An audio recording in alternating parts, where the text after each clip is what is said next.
faut que tu nettoies sous les ongles aussi.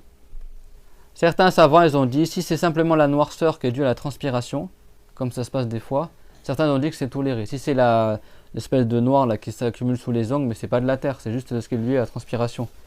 De sorte que ça, c'est quelque chose qui est facile à enlever. Certains savants, ils ont dit que ça, c'est toléré. Et d'autres, ils ont dit non, il faut que tu l'enlèves. C'est pour ça que gardez pas les ongles qui sont longs, parce que ça peut invalider ton wudu. On parle pas ici que quelqu'un il a fait de la peinture ou du plâtre et du coup sous ses ongles il y a de la terre ou du plâtre ou des trucs comme ça. Ça, c'est pas toléré dans le wudu. Tu dois l'enlever pour que ton wudu soit valable parce que ça empêche l'eau d'arriver sur la peau qui est sous l'ongle.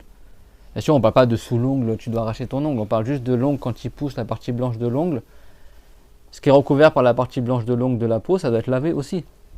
C'est bon, c'est juste là j'ai la peau qui est derrière le rose là. Moi j'ai plus de blanc que j'ai coupé ce matin. Là c'est bon, j'ai pas besoin de passer sous l'ongle. Mais si ton ongle il pousse de sorte qu'il y a le blanc de l'ongle qui devient long, bah, la peau qui est en dessous elle doit être lavée aussi. Donc si tu as des trucs sur ton ongle qui empêchent l'eau d'arriver, tu dois avec ton doigt par exemple, tu grattes ou un truc comme ça pour que l'eau aille dessous. C'est bon? Si quelqu'un il fait la sunna, que ce soit un homme ou une femme, de se couper les ongles à chaque fois que ça pousse, et ben il n'a pas ce problème là parce qu'il a les ongles coupés.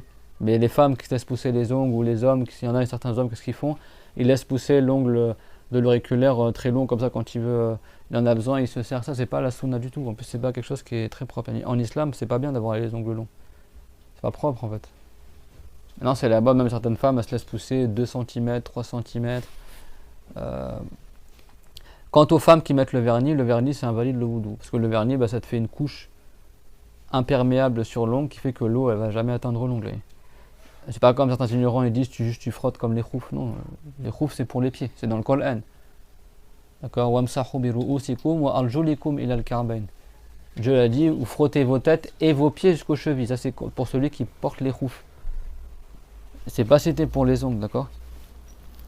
Si c'est juste une couleur comme le feutre ou le stylo ou tel que cela ou le henné le henné est juste la couleur quoi, pas la pâte.